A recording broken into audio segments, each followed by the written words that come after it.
And we're back with another episode of the Lakers Fast Break podcast. It's NBA Observations, everyone. It's Gerald Glassford coming right back at you here from Lakers Fast Break, Pop Culture Cosmos, where we cover the latest news and trends in pop culture each and every week, twice a week, wherever you get your podcast, plus also as well Game Source and Inside Sports Fantasy Football. Truly appreciate you going ahead and checking out all those great things that we do. Also, as well, Joe Soro, wherever I can find him, wherever he's at, he is obviously Ox1947 at LakersBall.com. Go ahead and check out what he has to say at LakersBall.com, plus also his company, Simblades, Simblades with a Y.com. Also, our good friends at Lakerholics.com, the number one Lakers blogger that's out there, Laker Tom at Laker Tom on Twitter, and Jamie Sweet. Those guys comprise of the Lakerholics, so go ahead and check them out today at Lakerholics.com. Our good friend John McCallion, he's also at his own YouTube channel, of course, the John McCallion channel. And speaking of YouTube, go ahead and subscribe today. Click on the little Joe Soro logo right there with the beady eyes right there on the lower right-hand corner of your screen. That way you'll get the latest notifications on when we go live with the latest Lakers Fast Break podcasts. Good evening, everyone. It is NBA Observations, and our continuing series of NBA team profiles continues eastward. And I've got a returning guest. I'm so thrilled to have him back on. It's been quite a while. I've been gauging his success from afar, and he's done really well, and I'm really happy for his success. Good man indeed. You got to go ahead and check him out today at Bullets Forever when he goes ahead and writes some good articles, and also as well with co-hosting with Shahidi White, former NBA player himself. Of course, that's at the Bleav in Wizards podcast. It is Matt Modderno. And Matt, great to have you back on the show. It's been a long time, but I'm definitely grateful that you had the time to go ahead and speak to me this evening. Yeah, great. Thanks for having me back. Yeah, definitely been way too long. You'll have to come our way here when we get some Western Conference preview stuff going here, and just good to be chatting basketball again. I'd be honored to do so. I'd love to go ahead and talk shop with you about the NBA or what's trending with the Lakers. And, I get at this show always gives some real thoughts. So we always love what other individuals outside the box that are not specifically LA Lakers oriented has to say about the team as well. So that's coming up in a little bit. But obviously, first and foremost, is a team that was often called in recent years Los Angeles Lakers East. And thank goodness, outside of one exception, a big exception, that is no longer the case. It is the Washington Wizards. I want to go ahead and get into depth on your thoughts on where you guys are at now, because since the last time I talked to you, I sense a little bit of frustration the last time. I actually listened to that show a long time ago, and I sensed at that time some frustration on where the organization was going. That purgatory, as it Yep. were, where the Lakers were in at one time themselves, as far as striving to be that 8th seed in the Eastern or Western Conference, wherever it may be, and just seem to be going nowhere up, and you can't go and do too much to go down. And I sensed it at that time, but since then, you guys have gone ahead and made some changes in the front office and made some decisions that look like you're putting a different skew on where you guys want to go ahead going forward. Yeah, you mentioned purgatory. That's sort of the right word for where they were. That's not really a direction. So at least now they probably won't be very good next year. Maybe even the year after that, or really the year after that potentially. But at least you're trying to do something different. Hey, just Yeah. being the 10 seed, perpetually isn't uh, anything anybody wants to see. There's no real hope for the future. And okay, best case scenario, maybe get up to 7 or 8. Does that really do anything for you other than maybe get one home or one away playoff series essentially? So it's it won't be fun by year 3 of a rebuild if it's not going well. But I think everybody's got at least a lot more hope right now that hey, if you do this and you do this right, there's at least a chance to kind of bring yourself out of the cellar. And when you have an organization like the Lakers, where you've won as many championships and you're a free agent destination and the weather's great and all that kind of stuff, you can hope to attract better guys. And for whatever reason, Washington has not been a particularly successful free agency destination. So for them, I think they had to kind of say, all right, we're going to rebuild through the draft, and just ending up, with the 10th pick every year doesn't really give you much chance for longer term success. So This year they were 8. They moved up to 7. Pretty good draft. So maybe that's equivalent with like 5 most years or something like that. And next year, maybe not the deepest draft of all time, but they're poised to be pretty bad again. Maybe you get a little lottery luck and you get a top pick in this draft. And Yeah. all of a sudden, are you really that much worse than you were from a team that ceiling was only 35-ish wins? So I think this is an opportunity for them to just hope to get a little lucky and try to do this thing the right way. While there not is not a lot of talented wings yet that's developed that might be on the board for next year, a lot of good big men, Yeah. a lot of quality big men. So at least Washington, who obviously decided to go ahead and part ways with Kristaps Porzingis. He went to the Celtics, and you saw what happened there. They're trying to fortify themselves for a championship run. Whereas for Washington right now, it's all about going ahead and saving the assets, getting the assets, finding a different approach. And I think it's finally about time. Should it come a little bit sooner, in your opinion? I think most analysts say yes, that it should have come a little bit sooner. But do you, in your heart, think it should have come sooner as well? It should have come with about 2 years left on Beal's previous deal prior to giving him the gigantic extension there, and the no trade clause specifically, I think really limited what they could do and get back. We talked a couple years ago, there was a rumored deal on the table where Golden State was going to maybe send them like 3 first-round picks for Beal, and now you basically had to give up Beal and another good young player, in my opinion, in Jordan Goodwin, just for the rights to some pick swaps and some second round picks. So basically a dump, whereas, you could have really got something, for him a couple of years ago. So definitely too late, but better late than never, I think, in this situation. Also here today, good man indeed. He's the madman from Toronto. He just did get out of Toronto traffic to talk to Matt Modderno today. It is the Magic Man, Sean Grice. Sean, I'm here with Matt Modderno from the Bleav in Wizards podcast and Bullets Forever. Shh, you can't say bullets.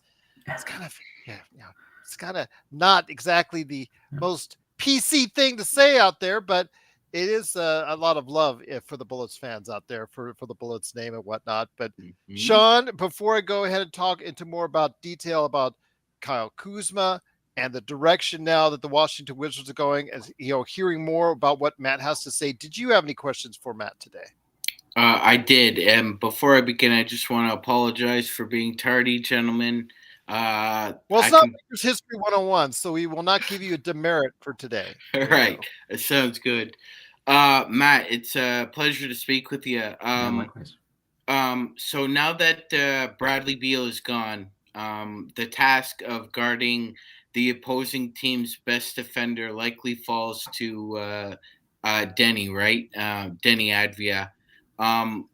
He's coming into a fourth year, a contract year, Matt. He's another one of those guys who, like, it's heads or tails. His defense is really exceptional, especially like point of attack, really, really special. It's just, can he develop, a couple of offensive skills to kind of, because if he does, he can kind of change the actual time span between when the Wizards want to really take a jump. I was wondering what you thought about his development. First of all, it's just crazy that there was ever a world where they were ever relying on Beal to be their stopper. He didn't really take tough assignments for most of a game, but you would throw him on Jason Tatum to close a game where he had 60 points. It's like, really, that's where we're at as Wizards fans. So I think you're probably right. Avdia gets a lot of opportunities this year to try to be, the key guy to stop other wings, especially. He does struggle with quicker guards, but I think everybody struggles with quicker guards. And DeLon Wright, same kind of deal. It's probably the guy that guards the smaller, quicker people for them. But then he's such a tough one because he plays hard. He's always available.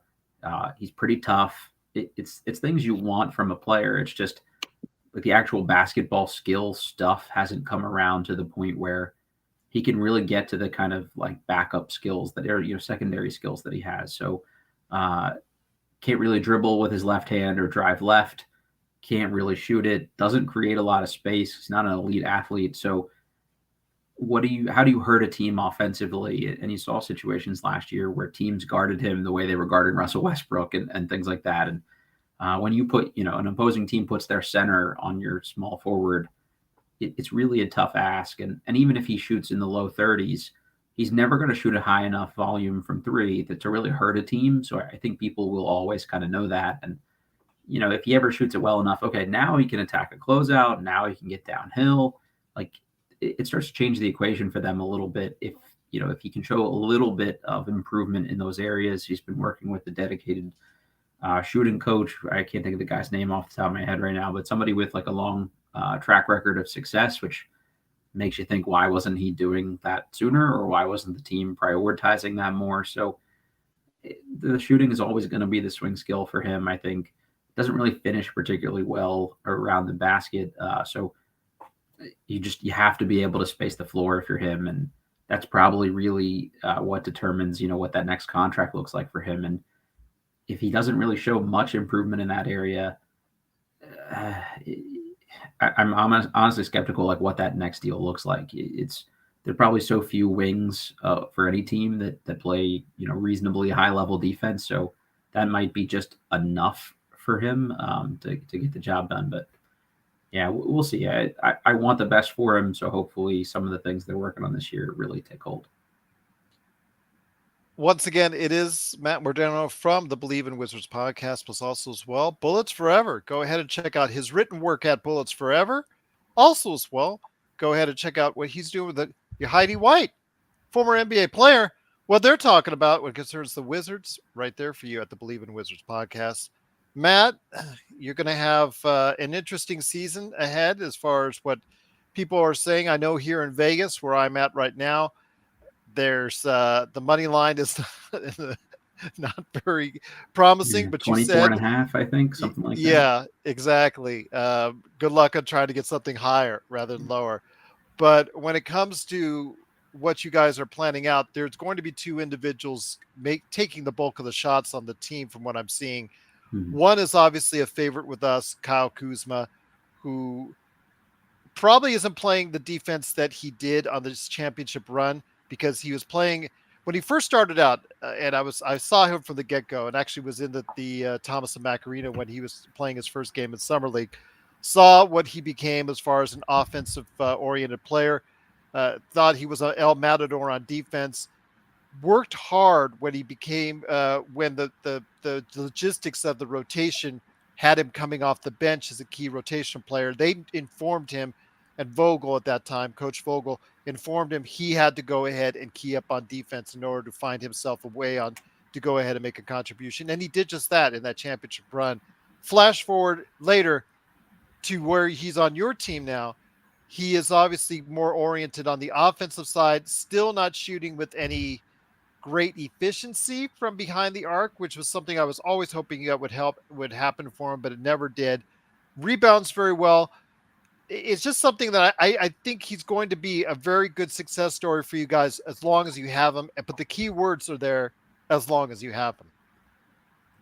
Yeah, I mean, that's the nice thing about the deal they gave him. It decreases every year, so there's he's going to be more valuable in another 2 seasons or something like that. And yeah, if he's a long-term piece, that's great. If he's not, I think he's still a guy that can do a lot of things for you off the court too. There's a lot of him working with Denny, and they play one-on-ones and things like that.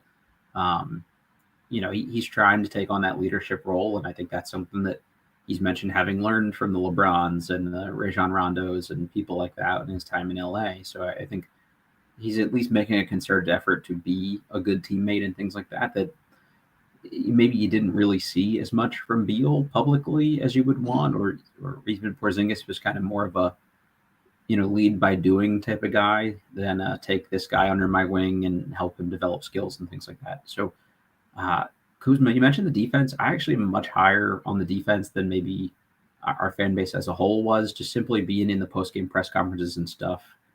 You routinely hear the other team's best player talk about how, hey man, Kuzma's a really tough guy to shoot over. He's got a lot of length. He moves his feet really well. They actually gave more of their tough assignments with those guards, especially dynamic guards, to Kuzma than they did Denny Avdia. especially when they play teams like Portland. He guarded Dame for most of the game, or Anthony Simons. So the positional versatility that he offers you, I think defensively is still really valuable. If you want to put him on 1 through 4, he can do it at least to a respectable level. He's very switchable. And you mentioned the rebounding. I think from a defensive rebounding perspective, he ends possessions for them, and that's something the Wizards have struggled with a lot the last couple of years, I think. So, I think that's really where he can provide a lot of value. And maybe this year, everybody talked about Monte Morris's assist to turnover ratio for the Wizards last year, but he didn't really create a ton of easy, clean looks for people.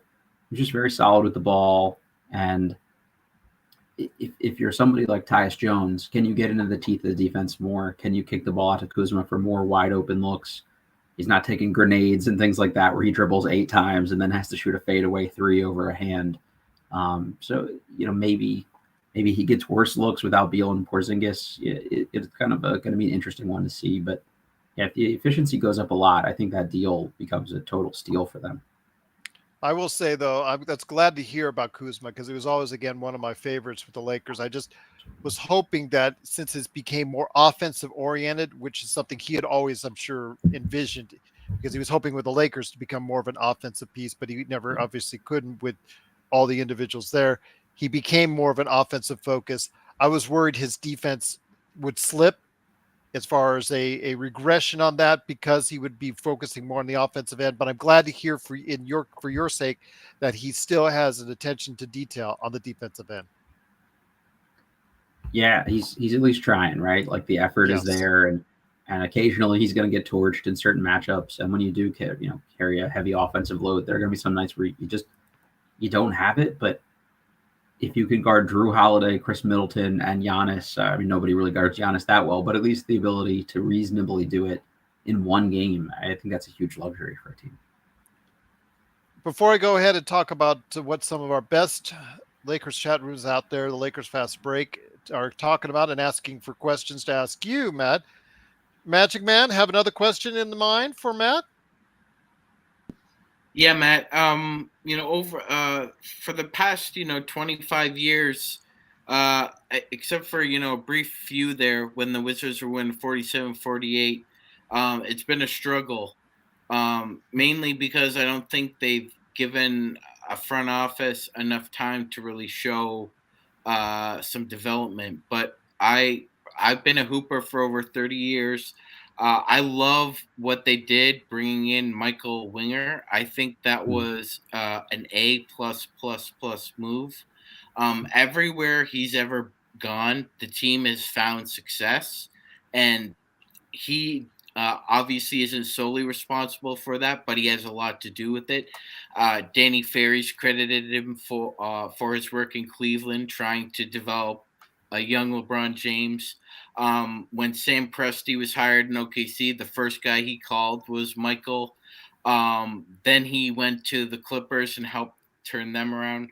So I think there's actually a track record here of him coming in and knowing what's under the hood of a franchise and getting that car either to run like a cheetah or either find something else that does. So I think you guys are in really good hands. What are your expectations of that hire?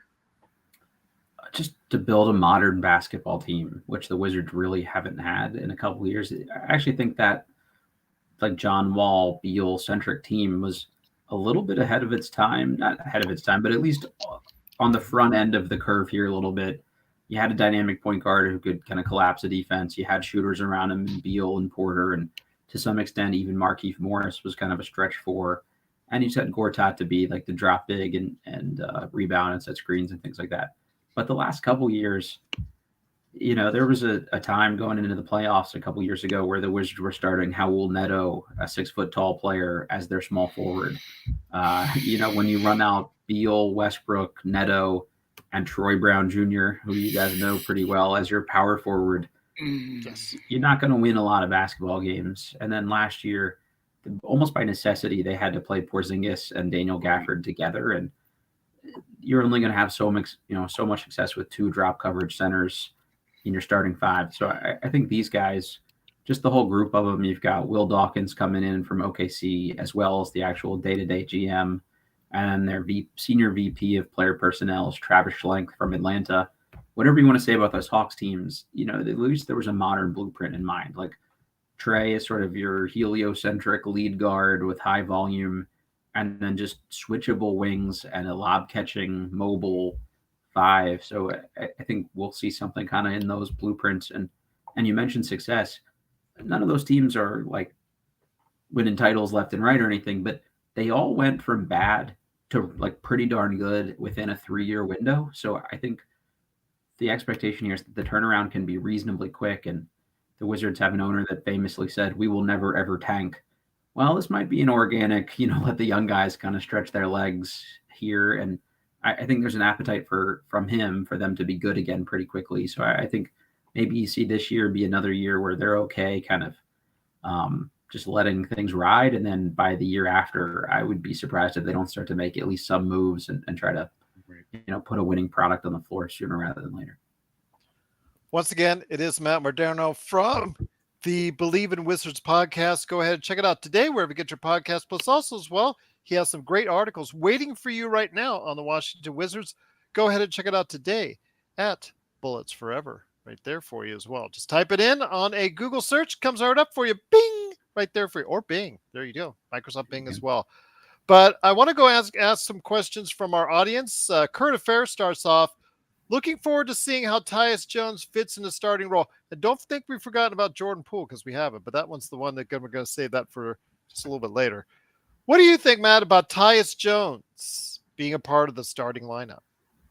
In a vacuum, I really like Jones. I think Memphis has been pretty darn good anytime Ja Morant's been out of the lineup, and Tyus has a lot to do. He's been an elite backup, I would say, the last couple of seasons where they don't really miss a beat. Going from a first-team All-NBA caliber guard to Tyus says a lot about him. I don't know that you necessarily want him to be your long-term starter on a really good team unless he's like clearly your fifth best starter. But I think he's a pretty high floor guy. I think he'll help them. He'll make the right kind of passes. My co-host Chahadi played close to a decade in the league as a center, and he was excited about Tyus just because like little stuff, like he throws a really good post-entry pass. Just the things that maybe we as fans kind of sleep on some of the time. So I think he'll help them. It's just now you've got him, like, tries hard, effort defender, but at the end of the day, he's still 6-ish feet tall.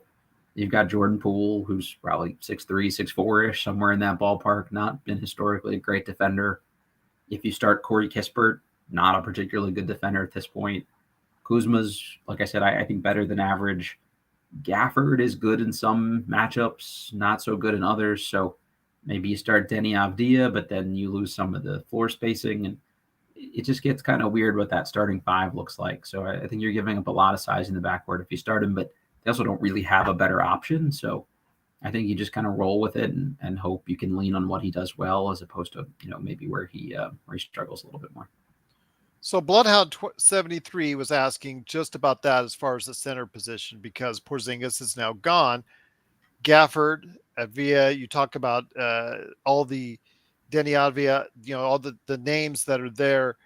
Any of those names really get you going, or is it just going to be Daniel Gafford's by default, do you think, for the starting center job? Yeah, Gafford will be the day one starter. There really isn't another like true center on the roster, essentially. That's kind of crazy to me. Also, former Laker Jay Huff was on the team at the end of last season and was serviceable, and they opted not to bring him back because he's already at Denver now on a two-way.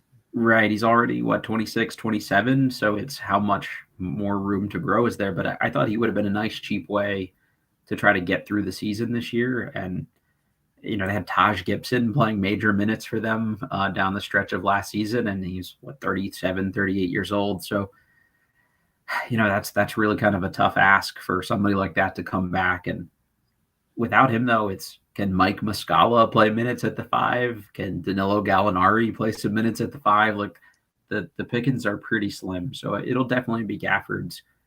He's a good, bottom half of the league starting center, I think, on a decent deal. I think you'd be better if he was your backup big, but I don't think he'll be he'll be too bad in most matchups. It's just, by the time you get to the bigger, badder centers in the NBA, he's going to really struggle, but so does everybody else, and they can't really guard each other anyway. So I think as far as reasonably priced options go, you could do a lot worse than Gafford.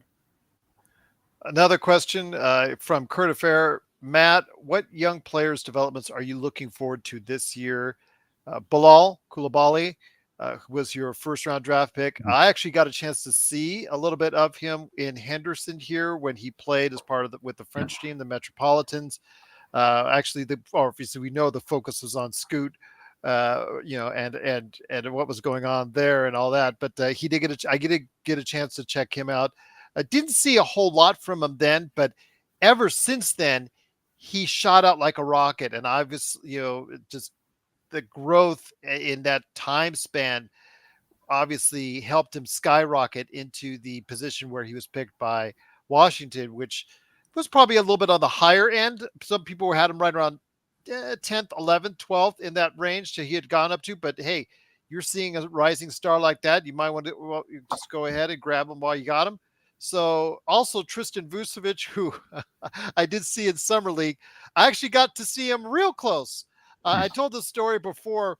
If you're not familiar with the setup in Summer League, it's the Thomas and Mack and the Cox Pavilion adjacent to each other. And the Washington Wizards were playing the Boston Celtics in Summer League. And it was halftime. And there's no locker rooms for the Cox Pavilion. They're just the adjacent ones next for the TNM. That's what you guys they have to do. But if you need to go use the restroom, the closest thing is the actual customers' restroom. The audience, it's the restroom right there next to it. So I'm washing my hands after I use the restroom, and in comes Tristan Vucevic and another Boston Celtics player. They come running in, and it's like because they want it. It's like only a 10-minute halftime, and then just shoo, come in. He does his business. He comes next to me. Next thing I know, he's washing his hands, and water is just flying all over me. And I'm like, giant hands, yeah. I'm just like, dude, you're giving me a shower over here, man. He's like, sorry, as he ran out back into the court. It's just like tripping. But I have Tristan Vucevic is somebody actually we were interested in when we were doing our NBA draft coverage for the second round. What are your thoughts on these two guys and the promise they might bring? Yeah, Coulibaly's an interesting one. You mentioned it when they played those games against the G League Ignite at the beginning of the year. He wasn't really much of a factor for them at that point, and honestly, they kind of brought him up from the under 21 team just because they wanted as many young, active bodies to practice with Victor Wembanyama as possible. So he was really just supposed to be, hey, here's a guy that won't get tired if we ask him to practice multiple days a week. They were only playing one game a week, so they wanted like real practices. And obviously, it's helpful to have young guys as opposed to vets if you're going to do that. So over the course of the season, he kind of worked his way into the actual rotations, 8th, 7th, 8th man kind of thing.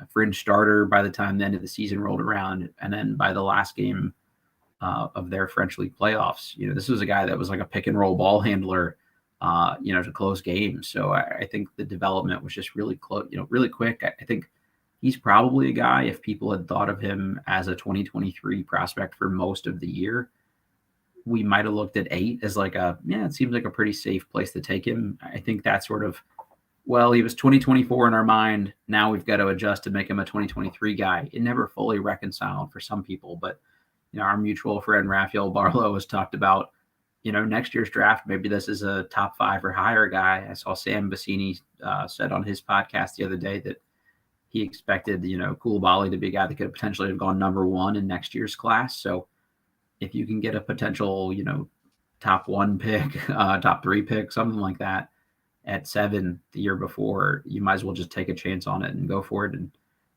the worst case scenario, you could never have, too many athletic 6'7", 6'8" wings. So I'll take it. That's something we haven't really prioritized a lot the last, decade realistically. So I love that pick. I'm a little less high on Vucevic just for a team like the Wizards. If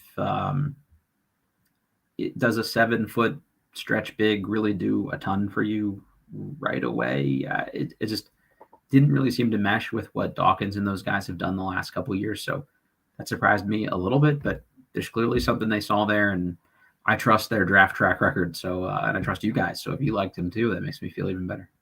We were thinking about it. Yeah, absolutely. As far as the possibility, we got Maxwell Lewis, who is Who I liked. I would trade you right now if we could.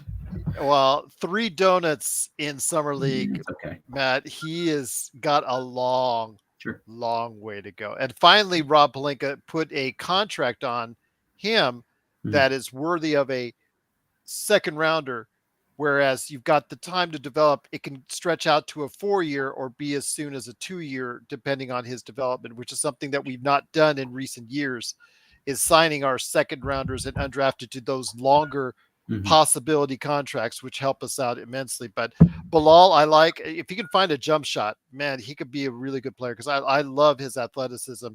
That's something that does pop out as far as what translated after that game I saw him in, with Victor versus Scoot. So I'm happy for you guys to finally get some really athletic wings. I think that's something you guys have sorely needed because you guys have tried to focus in on forwards slash guards that have tried to fit something else and they haven't really panned out so far. So maybe Bilal will do the trick for you guys. There's been a lot of like, oh, we need shooting, so we'll draft a shooter. Oh, we Yeah. need rebounding, so we'll draft a rebounder. I think Koulibaly, like I don't know, he grew up a point guard before a big growth spurt.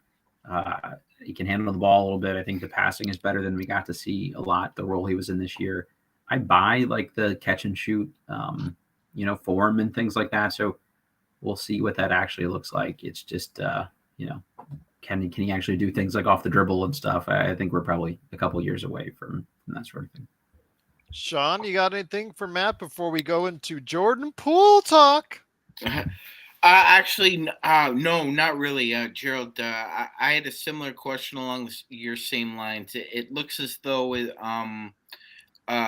they're sort of following in a like a Thunder kind of Raptor philosophy of 3 or 4 guys who are 6, 7 and above, can handle the ball, can be a secondary playmaker if so needed. And I think looking at the development coaches in Washington, it looks as though, like Matt was saying, it may be a slow cooker here, like a crock pot, but it looks as though that's what's starting to develop. And it's nice to see because the fans certainly deserve a really good product eventually. Yeah, we're kind of long overdue, I think, from it's you have the Gilbert Arenas teams that were good for a while there and just kind of got unlucky with injuries and other shenanigans, and then you had the Wall team. And does that team look different if he doesn't tear his Achilles and have all the knee problems? So Yeah. those teams were still probably capped as like second round playoff teams, maybe best case scenario if everything went right, an Eastern Conference playoff appearance. But I would have taken that as a fan. I have not seen a conference finals in my lifetime, which is, I don't know, wild to think about. They're one of the longest droughts of a team to not even make their conference finals in all of professional sports. So just think about that for a minute. If you guys have like a 3 or 4 year lull without a title, remember what it's like to be a Wizards fan. It's that they won their last title 10 years before I was born. So just that's sort of, they won their lone title 10 years before I was And I born. believe 10 years after I was born. Was it 79? Was that Yeah. when they beat the Mhm. Sonics? Yeah, so that was 10 years out. That tells you right there. It's been a while for them, so I think we're willing to be kind of patient. If at least there's a path, and that was the thing the last couple of years. The coaching staff is exciting here. I've got David Vanterpool, who's been a really good player development guy. He actually played for the Wizards for a third of a season, and has been a really well respected coach around the league. Dame Lillard and CJ McCollum both said that he was huge for their development. You've got Brian Keefe, who's auditioned to be a head coach in the league, and Kevin Durant said he was great for him in the couple years with the Nets. So I think they've really tried to retool the staff and things like that. And we'll see how long for this world Wes Unseld Jr. actually is. I think the seat is going to get a little hot for him quickly with the new front office. So they better at least just show that guys are getting better, and hopefully that's the case.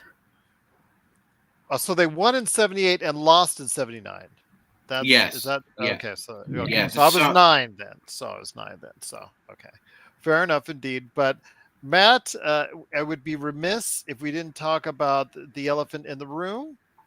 when it comes to what you guys are going to be up to this year, and someone who may fill out a lot of fantasy brackets if he gets a chance to stay there. But I think he will be with his contract and his other deficiencies with other parts of his game. Is Jordan Poole, who people are predicting to probably be, if he has an under 20-point per game season, I will be disappointed.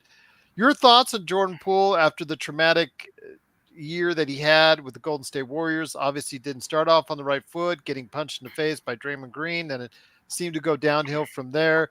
The promise that he once had, signed the big contract, and now it's one of those cases where you and I've seen over the years where it's a guy who signs a big contract who it just isn't able to go ahead and live up to those numbers as of yet. Your thoughts on getting Jordan Poole with maybe a fresh new start on the Washington Wizards?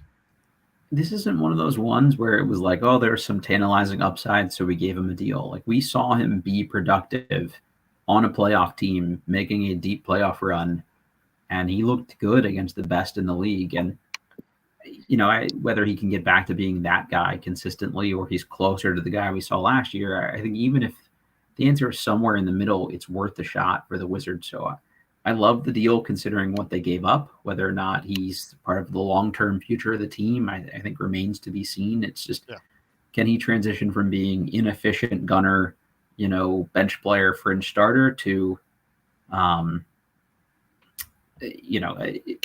see Kurt in the chat there about Mike Dunleavy, not being, you're not losing any sleep over it, but it's also a new GM that has to kind of come in and justify some of the moves that they're making too. He can't come in and say, well, I traded Jordan Poole away and I feel terrible about it. I really blew this one.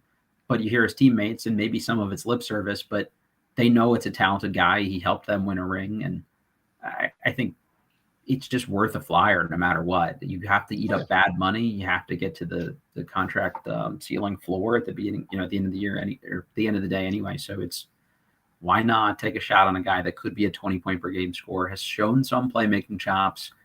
I'd like to see, can he maybe actually increase the efficiency enough to be like a low 20 score, but also a playmaker for others. I just play like a tiny modicum of defense here at some point along the way. He can't be brutally terrible at all times, given the rest of the people on the Wizards roster. So just be passable, take some pride in stuff like that, and set the tone. If your teammate punched you, even if that teammate is kind of a jerk, you probably sucked as a person to some extent, that nobody really came to your defense. So it's just one of those things where I think learn from that if you're him, try to be a leader. And for the most part, on the way out the door, everybody said nice things about him, I think, other than Dunleavy. So those players don't really have to go out of their way if they hate him. I think that probably likelihood is this was more of an immature guy, and maybe you can change that perception of yourself in Washington with another young team. I still don't think it's all him. I think that punch did something for him, and that can set your whole psyche back, and I really think that it's not just put all the blame on Jordan Poole, because I think a lot of blame is being put on Jordan Poole. Is it some of it fair? Absolutely, but not all of it. And I think he can get a fresh start here in Washington. Like you said, he may or may not play out the rest of his term on his contract. He might be traded, if he really becomes, like you said, a somewhat efficient 20-point a game scorer, maybe get 7 assists on top of that, be able to help this team maybe play a little bit better than expected. He could really, open some eyes, and maybe that'll get him on into the right path again for both your team and whatever team he would go on to next.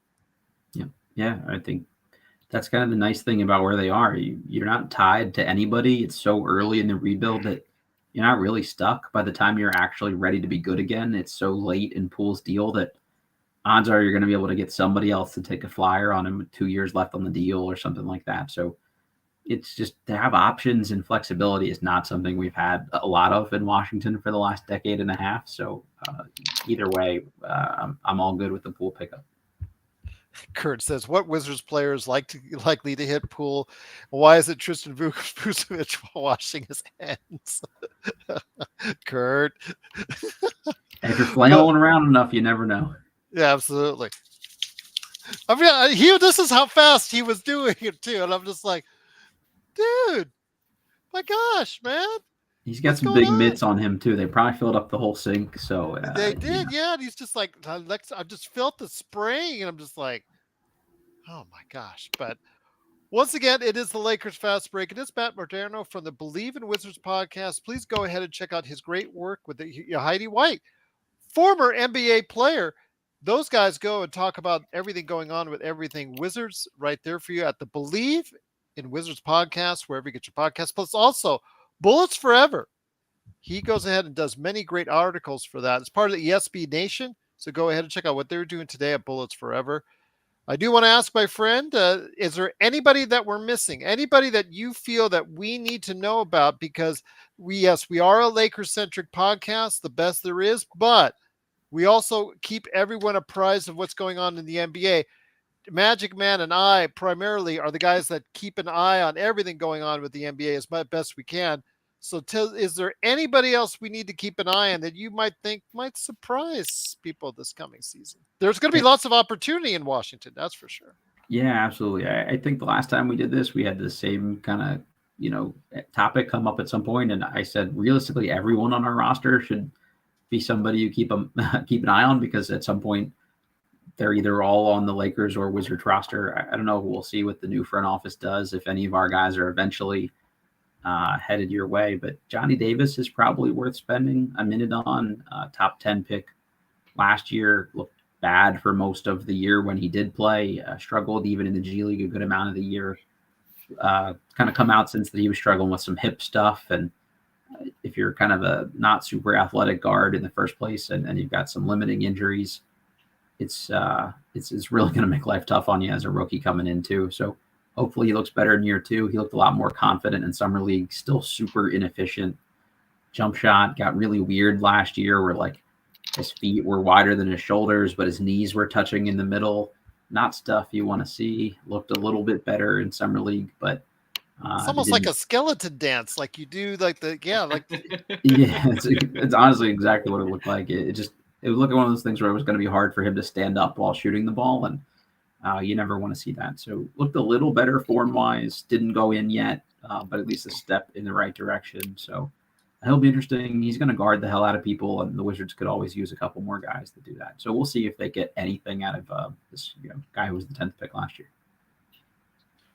Great thoughts right there from Matt Modderno. But before you head on out, my friend, Magic Man, any questions before I hit him up with his thoughts on the Lakers this coming season? Because we always want those outside perspectives. Helps us out. But go ahead, Magic Man. Any thoughts? So, like, it's a real mix, right, Matt, of vets and guys who are either still green around the gills or getting their feet wet. So, do you expect the front office to be active with their vets, especially on the trade market, given the fact that, Matt, there's still a lot of contending teams out there who are, like the Lakers, like looking for a backup center, or there's a team looking for somebody with potential to be, 3-and-D, or, somebody like Monte Morris who can fill in that backup point guard role in a playoff run. So do you expect the front office to be fairly busy throughout the year? Yeah, definitely. Like they flipped Morris right away to Detroit just for honestly kind of anything that they could. They got a second round pick out of it, I believe, at the end of the day. I would expect something similar for DeLon Wright. I think that's a guy that should be of semi-interest to the Lakers. You could probably cheaply have him, and he was unreal defensively last year. Like, you can't throw the ball anywhere near him. Reasonable playmaking. The shooting is sort of hit or miss, and I think that's really the problem. But another elite defender that could be a better version of what Patrick Beverley was supposed to be the last couple of years, like, that's worthwhile. Can Danilo Gallinari get healthy enough? And if he gets bought out, is he worth considering? Excuse me. Could Mike Muscala make another run at being a Laker? There's a couple veteran guys here that are probably going to end up either bought out or available for a second round pick or 2 second round picks at best, that sort of thing. So we'll see. I can't handle another Mike Muscala. We already gave up someone who I value dearly and gave him up just probably one of the Magic's worst trades. Well, actually, didn't have a good trade, so it just don't want to do that again. But Mike Muscala he didn't even stick with Boston this time around, so that's kind of here nor there. I think he's at the end of his. I think he's going to be part of Oklahoma City's coaching roster at some point in time, like Nick Collison. I think he's going to get the Nick Collison love pretty soon from OKC. Honestly, Denny Avdia might be a name worth keeping an eye on for you guys, similar to the way Rui Hachimura made that trade deadline deal over to LA. Is he somebody that might Are you look better? surprised that he actually developed like he did? For mind you, it's still only 3 months of actual work from him, that consistency, because one of the things I've always talked about in getting him, I think his last 2 games with you guys, 30 points one game, 0 the next, which is basically a microcosm of his entire career there. Are you surprised at the way he developed, as far as especially when it counted the most? I think consistency was always the issue with him, as you hit on, and just the expectations are lower on a team like LA. You don't need him to be that guy. It's just situationally, he's a dude that can come in and win you a playoff game. Like, he could come in and go 9 for 12, on mid-range jumpers alone, and get you over the hump in a big situation where you need a couple extra baskets. So it's he's a good pickup. I mean, I think he's a better defender than he probably got to show. There's tunnel vision and things like that, so he's probably best utilized as like a second unit, just here's the ball, go get buckets kind of guy. But can watching film with LeBron and things like that help him from a basketball IQ standpoint? All that sort of stuff is it remains to be seen with him. The feel isn't particularly good, whereas like somebody like Denny has pretty good feel. He just doesn't actually have the skills. I think Rui's actually pretty skilled. The jump shot really came around by the end of his Washington tenure. Going into that last time the Wizards were in the playoffs in 2021, I guess, against Philly, Rui was probably their second best player in that playoff run.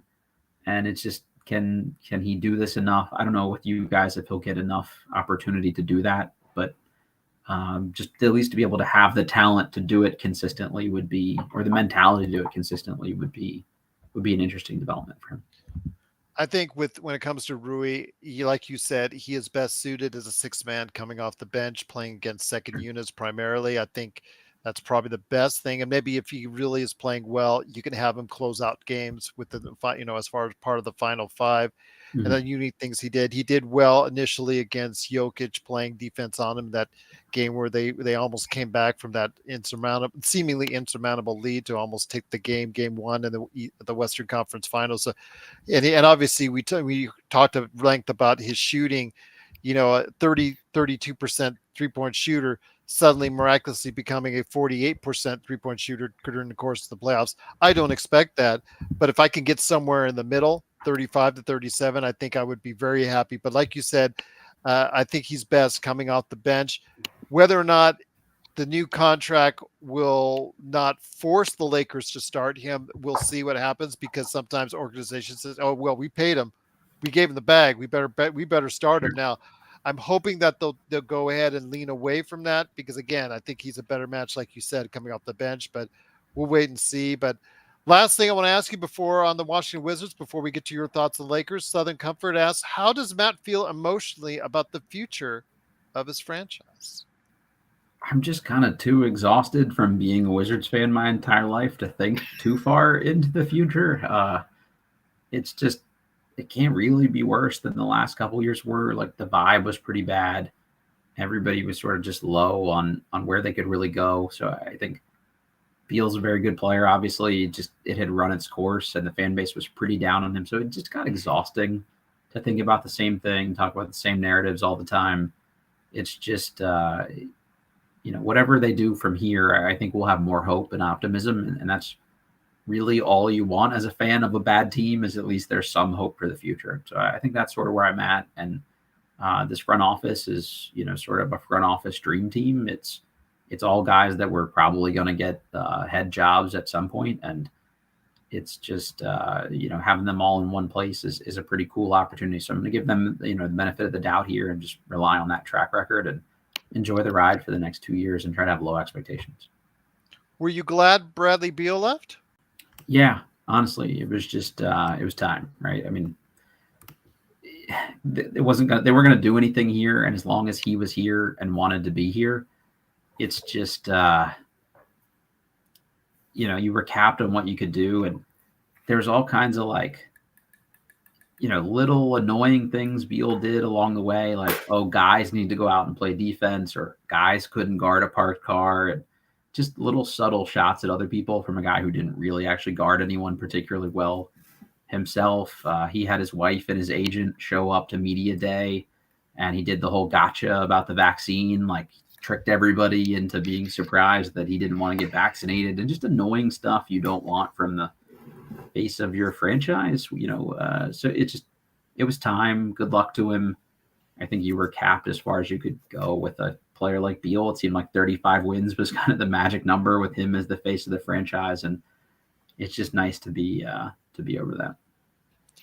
Also here today, before we ask Matt about his thoughts on Lakers, good man indeed. He is Ox1947 at LakersBall.com. It is Joe Soro, and Joe, meet Matt Modderno from the Bleav in Wizards podcast, and also as well Bullets Forever. You've been in the chat for a few minutes, my friend, but any thoughts for Matt on the Washington Wizards before we talk Lakers? I do. The culture of the Wizards in Washington. It's an interesting one because it's not. I'm hard on, let's say, the Minnesota Timberwolves franchise, as well as, let's say, New Orleans Pelicans, Charlotte Hornets.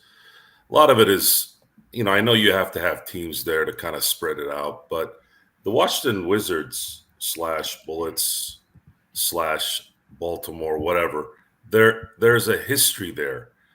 And I'm curious, since they are, like you said on the show, how they haven't reached a conference final since 1979. How is it like a Detroit Lions atmosphere in Washington, where they just go into every season and go, we are we ever gonna get out of this?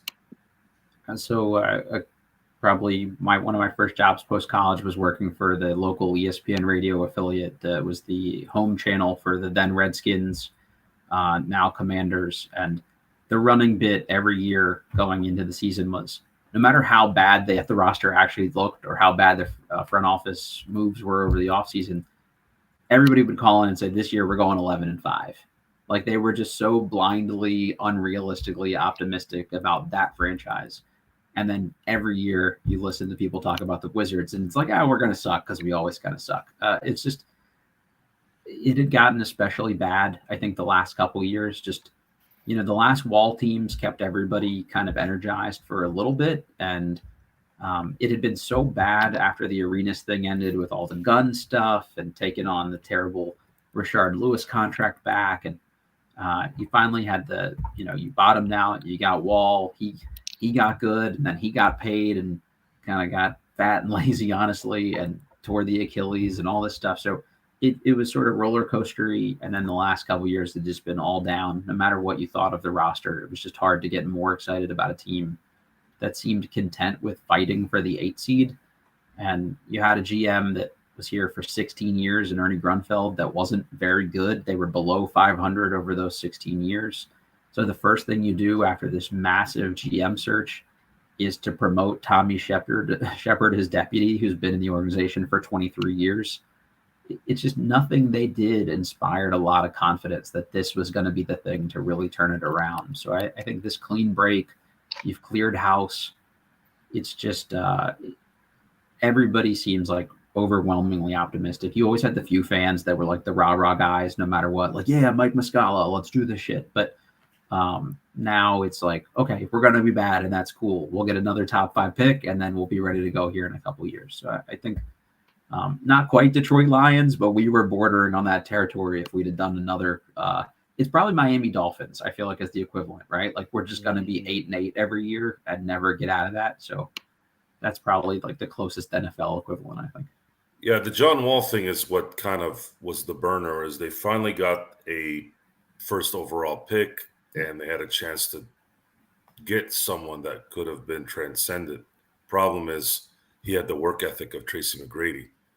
And that's something that unfortunately happens a lot when when guys get their contracts and things like that. But I always just kind of wonder because Washington D.C. is it's a different atmosphere. There's a lot of pride in that area. There's a lot of history there in terms of the Redskins. Hopefully they bring that name back, by the way, although I know that's not going to happen, but there's been some votes on it. But and then you have the Capitals, obviously, who've probably have the most famous player of this century, anyways, in Ovechkin. I don't know. The Nats won a championship. The Mystics won a championship. They win every NBA 2K championship. All the stuff that doesn't matter locally, we're really good at winning. So it'd be nice. That's the weird part. It is because they do function kind of like a mid. I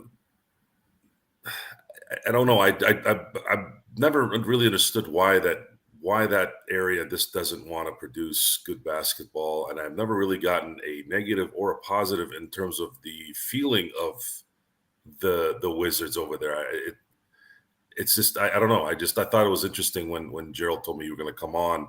I'm sorry I was a little tardy here. I was just finishing up some stuff, but I wanted to ask you that question to kind of get a feel of what that atmosphere is there in Washington, and does the community really care? Because when you're around a city that has professional football, basketball, baseball teams, there's always this. Well, I go to San Diego, right? I'm in the Temecula area. San Diego's unfortunately lost all their sports teams except the Padres. But you go to a team like the Padre games, and I'm looking out at the balcony. I'm like, man, this place is freaking packed, and this is supposed to be an area that's a transient area that doesn't really have a lot of history. The Padres have went to the World Series a couple times, but nothing else after that.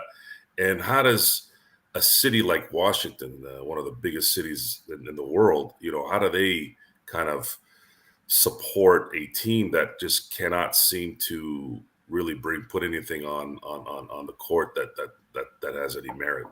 I think people here that care about basketball are the longer term basketball people, care more about the high school teams and some of the college teams, to be honest. Like high school basketball in DC is probably the best in the country. Like I'd put us up against anybody. And that's the thing. That's the amazing part is you guys have talent coming out. Washington area produces so many amazing players, kind of like Philly and New York and all those places. But for some reason, it doesn't translate to the pros. And I'm just wondering if what's the deal? What's with ownership? Like, why aren't they creating a culture over there where winning is important?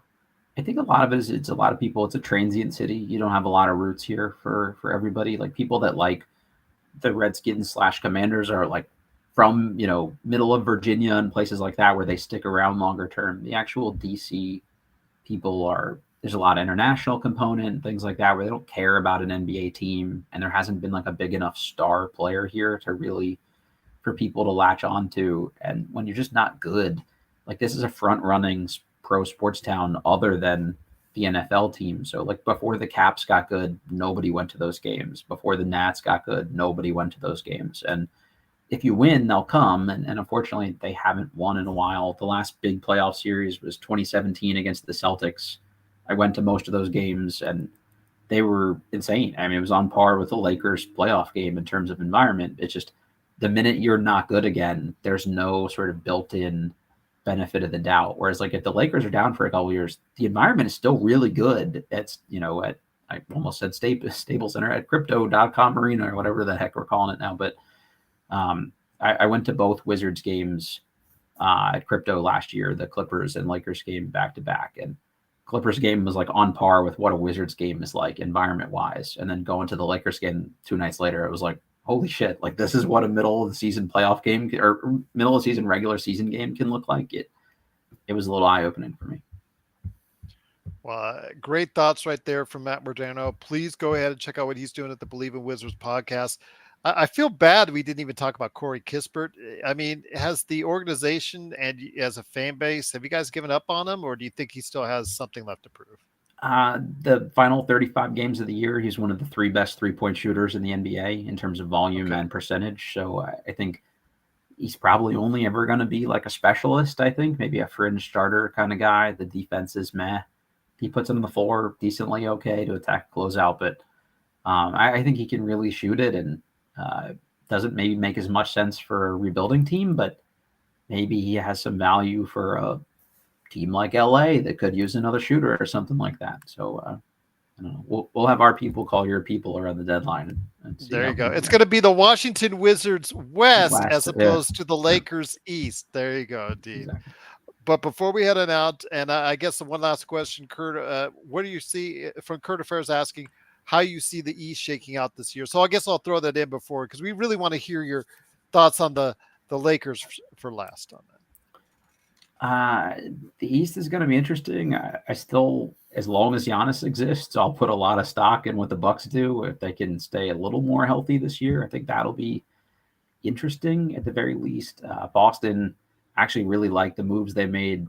Porzingis he was really good last year, and they don't need him to be anything other than taller, sort of, maybe slightly younger Al Horford for them. Like, the role will be really simple. We'll see what Philly does. The Harden thing is probably pretty big and interesting for them. Those are probably the 2 teams I'd least like to play in a playoff series if I were somebody like the Lakers coming out of the West or something like that. So I think the East probably goes through them. I know the Miami fans are probably like angry at that, but I just don't think there's enough there at this point, unless they can pull off like the Dame move or something like that in the next couple weeks. Once again, Matt Modderno from Bullets Forever and the Bleav in Wizards podcast. Magic Man, you get first dibs as far as any Lakers-related questions to go ahead, because it's going to, rest of the show, cover what Matt's thoughts are on the Lakers. Magic? Yes, yeah. So, Matt, what are your thoughts on Austin Reaves? He is a very polarizing player outside of the Lakers. You either really like his game or you think he's overhyped. I think he suffers from a little bit of geographical bias, I'll say.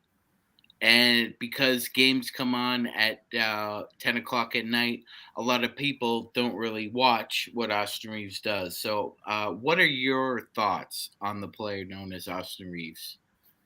I do a lot of our draft coverage over at Bolts Forever and wrote for places like Draft Express and things like that back in the day. And always kind of interested in the pre-draft and like the diamonds in the rough kind of guy. And I wrote a long, like, 2,000 word piece on why the Wizards should try to get Austin Reaves with like one of the last couple picks in the draft. And I got trashed for, well, you only want him because he's a white guy kind of stuff. And it's like, he can't really hoop. And I don't know, he's turned out to be pretty good. I think you're much more willing to give, people the benefit of the doubt with some of their flaws or holes in their game when they're an undrafted guy making a couple $100,000 a year, as opposed to, all right, now, the deal they got him on is a steal, in my opinion. Even if he just never gets better than what he was last year, that's a really team-friendly contract. If he'd been making twice that, that'll always be the question. I think it's sort of similar to how Kuzma was for the Wizards. Like, you're willing to overlook some of the inefficiency and stuff like that when he makes $13 million a year. When it's 25, it's a little harder to overlook some of that kind of stuff. So, we'll see. But Joe? yeah, I like Reaves overall. Oh, that's awesome. I mean, we've got the same opinion as far as how he's developed, where he has to go from here, what he can do to even get his game even to a better level. But, the future is very bright, and we got him on a very good contract. So that's always something that to look forward to. It's when you have someone on a contract that still has a lot of room to grow, on a contract that looks even better as the years goes by. That's going to be good. Joe, any Lakers questions for Matt? I have a comment. I think I find it hilarious that someone had to mention skin color for Austin Reaves in your assessment. I think it's hilarious that that still goes on. Yep. Yeah, it's not the fact that he's just good at basketball and then was an absolute bucket and nobody could guard him for multiple college seasons. None of that factors in, right? A lot of Kendrick Perkinses out there. They seem to get triggered by that stuff, it seems. Honestly, I think the Team USA stuff is going to be huge for Reeves. I feel like everybody always comes back from those things at least a little bit better, and you learn some little tools and tricks and stuff. So if I were you guys, I'd be excited that You know when I knew Austin was going to be good? I knew Austin was going to be good the way Russell Westbrook pumped him up. Yeah. It was really early on. He had nothing but compliments. I mean, it was next level compliments. I never heard Russell Westbrook talk that nicely about anyone. And I go, wow. I go, something's gonna happen here with Reeves. Yeah. Yeah, we could tell here in Washington, like who were the good young guys going to be based on the way Westbrook talked about him. And he never said anything bad about any of the young guys. He just didn't talk about them. So you could tell who he liked and who he didn't just based on who he was even willing to like comment on. So that's a great point.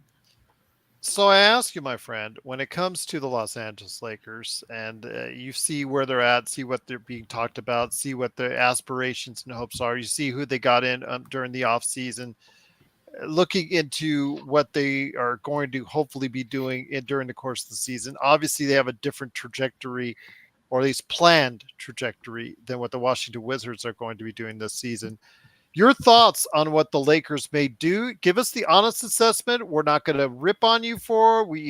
I've always told you even before when you were here last time, whatever you feel honestly you think the Lakers will do, we'll obviously respect as someone.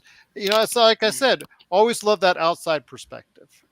Yeah, I promise this isn't the homer answer. I'm actually really high on this Lakers team. I don't really like Pelinka that much from what I've seen, but I really liked last year's deadline moves, and I think they kind of welcome to the club.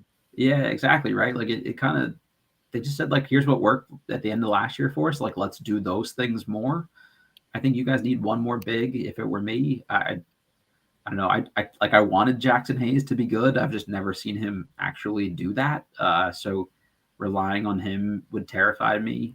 But maybe they don't need to rely on him if you can keep Anthony Davis healthy and stuff like that. I think health is probably the biggest thing. If you lose either guy for an extended amount of time, or both two main guys for reasonable chunks of the season, I think that makes life really tough in the West. But I just wouldn't want to play the Lakers in any kind of playoff seed.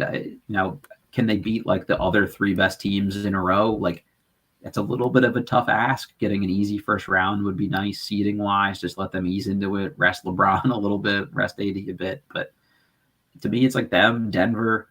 I actually think Phoenix is going to be better than most people seemingly think Phoenix will be. So, to me, they're like a real contender, I think.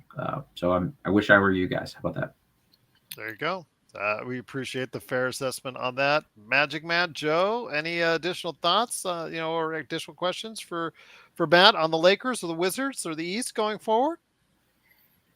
Like Matt, just out of curiosity, looking through the crystal ball, there's always a disgruntled NBA star around the corner. There's death taxes and the disgruntled NBA star. Do you think that in 2 years, if the right guy is available, Winger pulls the trigger? It seems to fit their MO to go after somebody if they've kind of accumulated enough assets to do it. I don't know if it'll be like one of those marquee guys or like the next kind of on the way up guy that maybe they could pry away in a restricted free agency or something like that. That's probably been like a little closer to their track record, but I just don't think they'll be afraid to make moves, period. And that's also refreshing for us. So it's a great question. I don't know if I was thinking like a Karl Towns is probably the next guy that wants out, but $65 million a year for a slightly better Thomas Bryant. No, I'm just kidding. A much better Thomas Bryant is kind of a tough ask. That's funny. Joel Embiid may be very upset too in the not too distant future as well. So we'll see. Absolutely. Joe, any thoughts, man? Any last words before we go ahead and let Matt have the floor and talk about all the things that he's up to so we can give everybody the I do. lowdown? I have one more. It involves the East. When will they ever be relevant again?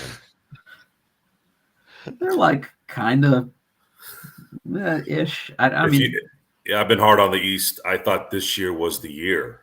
sure. They were very top heavy. I thought, man, this is going to be the year where Milwaukee, Philly, or Boston would dominate, and they looked like doo-doo when it mattered. And I am pretty much done with the East. And this has been since Michael Jordan's shot in Utah, the East has been just abysmal. I mean, at what point is this going to stop? This is now, I had mentioned this in a few shows back, this has become worse than the AFC between 1984 and 1998, where every Super Bowl was an NFC blowout for a while there. Now it's just this, like, what's the point?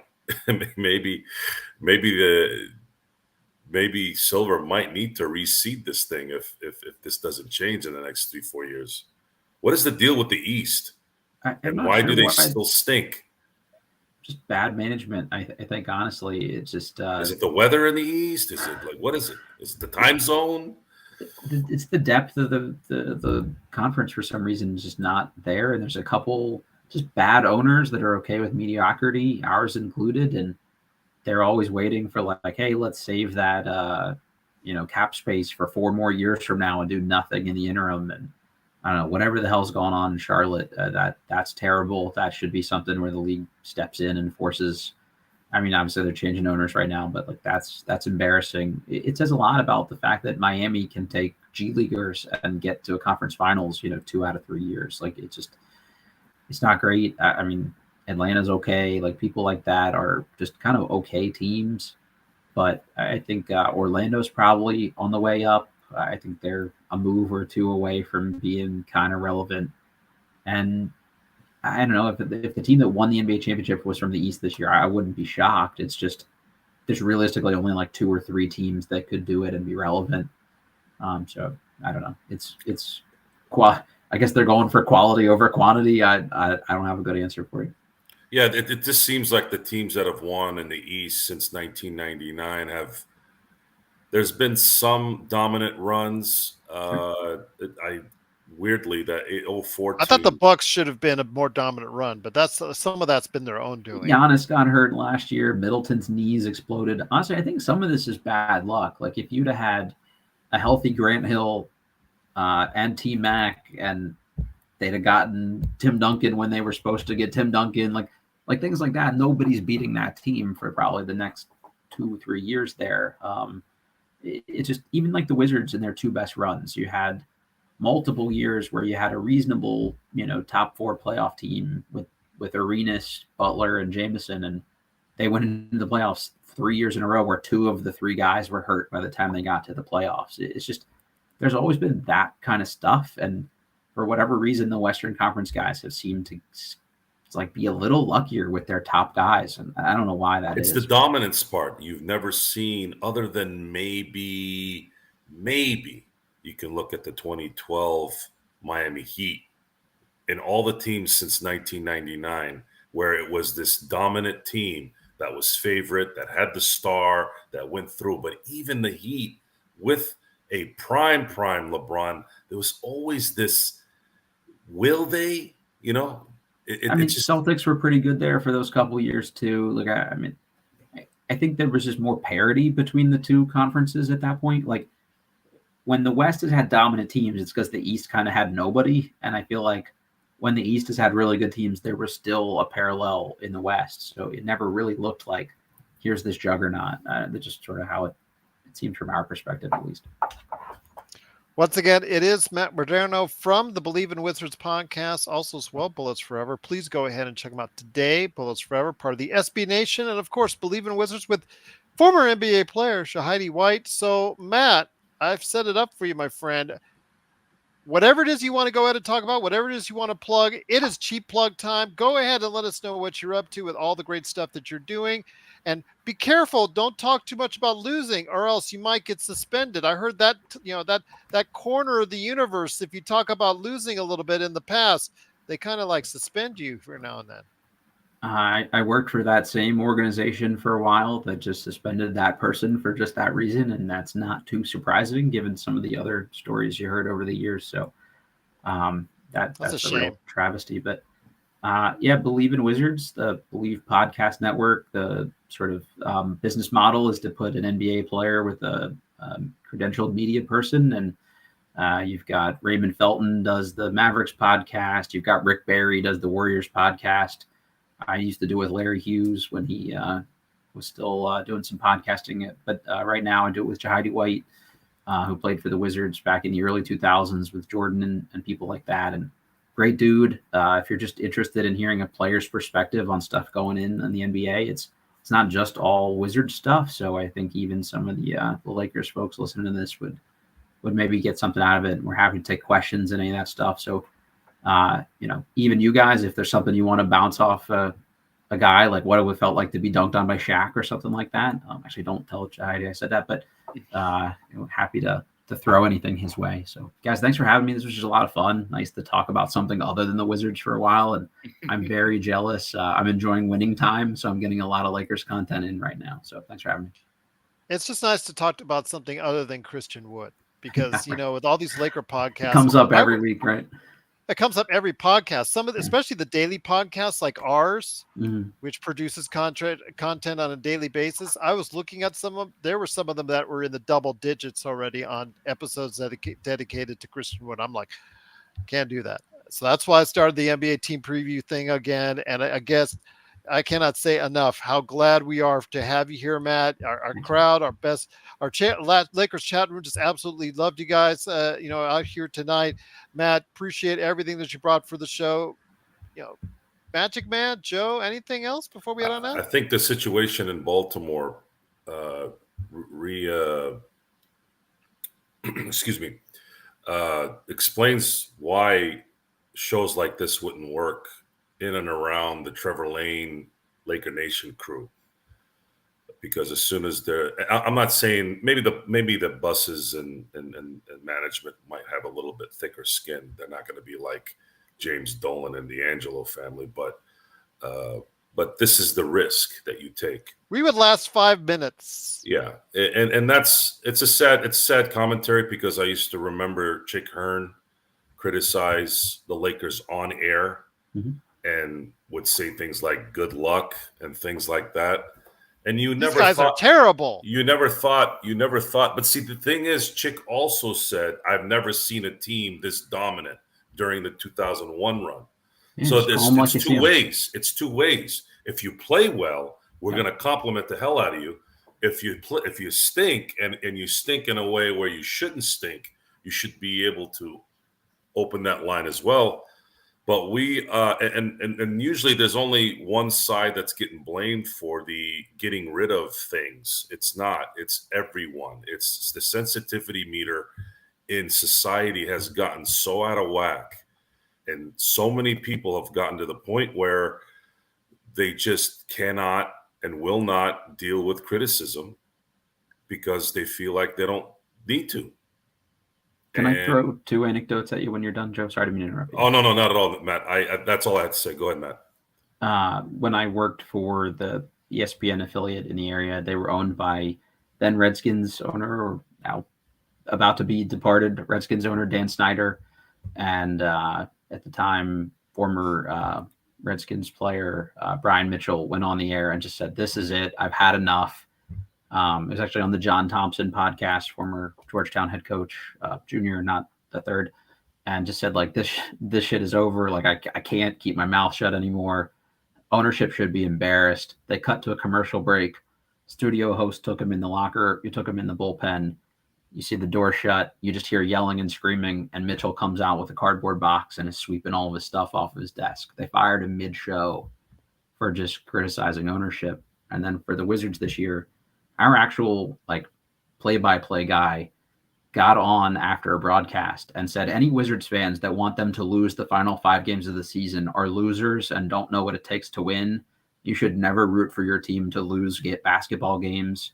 You don't know what it's like to be a competitor. And it's just like nobody wants propaganda. Like any smart, well-run team would know that, you're not going to win anything. Why wouldn't you just get young guys in there the last couple of games of the year? So I think the way you guys provide smart, balanced content and try to be as objective as you can, your fans. So at the end of the day, sometimes going to run a little hot or cold, but I think that's something that people relate to more than just like, fake homerism all the time. So I appreciate there is that thought after shows. I know I feel it. I don't know if Gerald or Sean feel it, but there's sometimes I'll get off the show and I'm not particularly good at listening to the show after. I hate looking at myself and hearing myself in general. Sometimes we hate looking at you too, but it's okay. Thank you.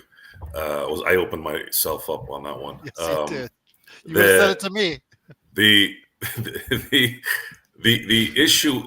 Okay, so you finish the show and you're like, I don't know if that was a good one or we look like jackasses, or at least I felt I did. And then once you kind of relax, you start going, wait a minute. That was a legitimate answer to a board question. And it just wasn't something, it might have gone overboard, but there's something there. Yeah. And bringing up somebody like Dan Snyder, let's say, that's a really good example of ineptness, because everyone thinks money can solve your problem, right? Who had more money than Dan Snyder, right? It was Dan Snyder and Jerry Jones for the longest time. And that's another slap that I bring up in an example in terms of how bad the management can be, even with all that money and all that freaking value, right? The Dallas Cowboys are the most valued franchise on the planet. Yet talking about, I should have used the Wizards example to the Cowboys. They haven't been to a championship game since 1996. And you're this Dallas, we're the Cowboys. Yeah, you're the Cowboys. You're the cow dung boys is what you are. Why? Because you're stubborn. Because you want to do it your way. Fine. You want to do it your way. But this is sports. If you're running some tomato paste company and you want to make sure you're staying in the black, cool. But this is about winning.